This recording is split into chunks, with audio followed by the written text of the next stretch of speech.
see logic? You try to say she owes me money. Then you imply I shot him. Why would someone shoot her if she owes the money and makes all the payments? No smart man would do this. Chapter 16. You couldn't argue with the logic, or the fact that Papillon was very sharp. His English was good enough that he had all but copped to loaning Pearson the money without coming right out and saying it. And his reasoning was spot on. Why would anyone who was owed a lot of money kill the person consistently making payments on the debt? It would be like a bank manager deciding to kill a mortgage holder, Mahoney said, after we both sat for interviews with the supervising special agent in charge of the Bureau's Baltimore office. It turned out that 29-year-old Luis Hernandez, the deceased,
which turned. Ned pushed the door open, hand on his pistol, took a look, and froze. Jesus. I stepped in behind him and saw what had stopped him. Aldo Pearson must have put up a hell of a fight. The place was destroyed. Furniture turned over. Television with a big hole in the screen. Glass coffee table shattered. Cupboards in the kitchen open, the contents smashed on the floor. The sofa cushions slashed and flung aside. Pearson was bare-chested and strapped to a ladder-back chair. He had been tortured and then strangled with wire. His bug eyes stared at us. We're backing out of here. We're still under review. I agree, I said. We did, and he pulled the door shut. We called in the Montgomery County Sheriff's Department and the Maryland State Police, told them what we knew, and left the scene to their detectives around 8 o'clock that evening, with the understanding that we would brief them the following day on our interactions with the murdered husband of the murdered driver of the murdered federal judge. Mahoney finally dropped me off around 8:30 that night. I felt wrung out. I wished him well, exited the car, and saw a wreath on the front door.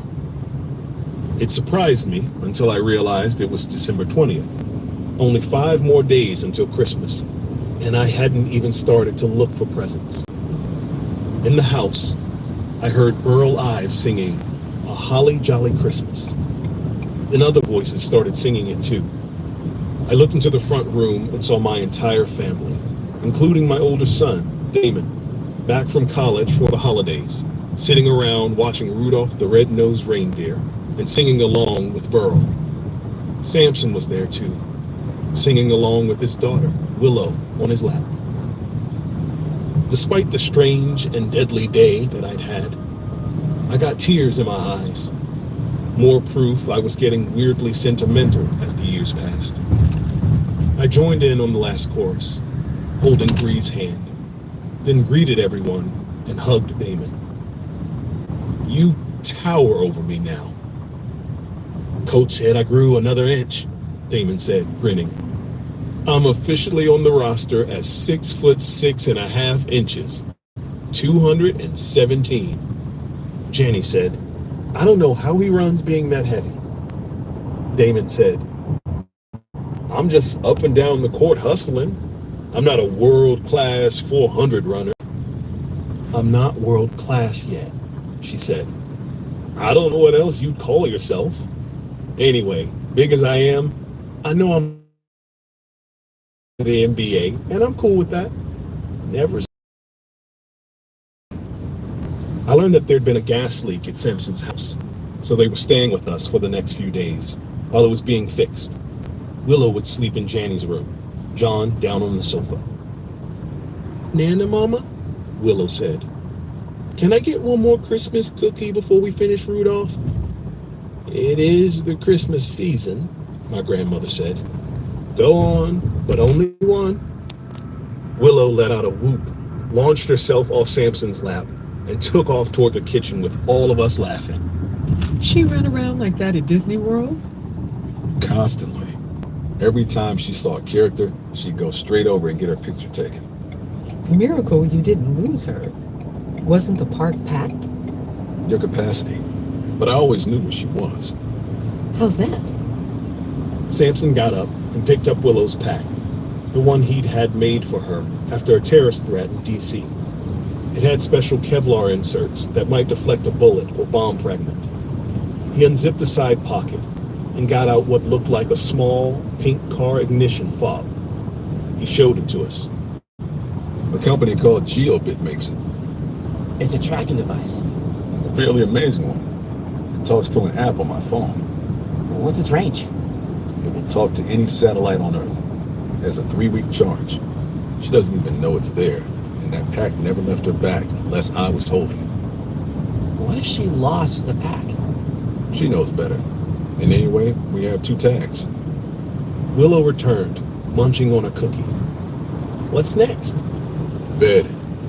His little girl looked ready to argue, then nodded.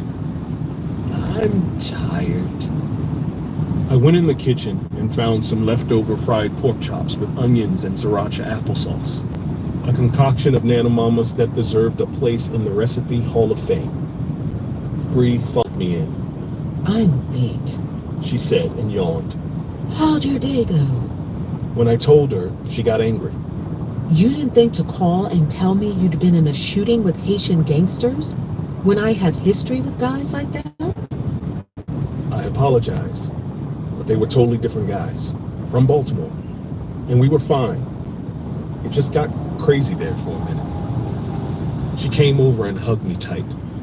In the future, promise you'll call me if you're involved in a shooting. I hope there isn't another shooting in my future, but I promise.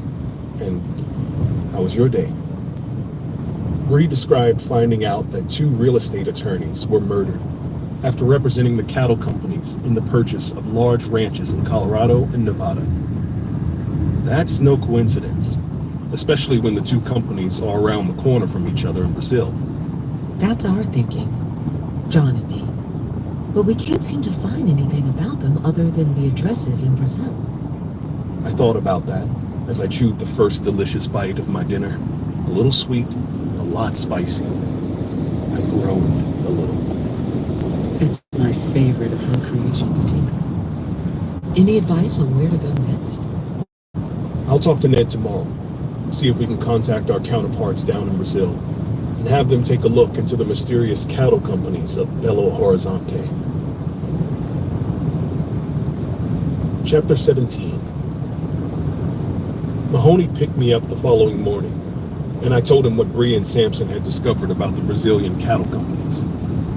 He thought the link to Ryan Malcolm was more than a little tenuous, but in the end, he agreed to contact Brazilian National Police. After we execute a warrant on Professor Whelan's home in Bethesda. What took so long? We lost one judge to recusal because she knows Whelan personally. The second judge sat on it, but ultimately found the testimony of the old lady across from Judge Franklin's house compelling enough to give us a look around the place. I get the feeling the professor is not going to be happy to see us. Maybe we'll get lucky, and she'll be in her office or teaching. We weren't lucky. Willa Whelan was at home, and when she answered the door to her modest house at the edge of a creek, she took one look at the booties on our shoes and the warrant, and let loose with a barrage of insults and curses. Mahoney had to threaten her with obstruction if she did not let us in. Law professor's lips curled bitterly, but at last she stepped aside, and we entered. As I passed her, I could not help thinking that in my experience, most people who unleash a tirade like that are doing so out of fear. As we began the search, I believed Willa Whelan had something to hide. At first, my suspicions ran to undeclared income. For a law professor who had been an assistant U.S. attorney in Arkansas, she had a home that was borderline lavish. It was relatively small, and the outside was plain, but the interior held Persian rugs, limited edition sculptures, original oil paintings by well-known artists, and a state-of-the-art entertainment center. The kitchen appliances were all from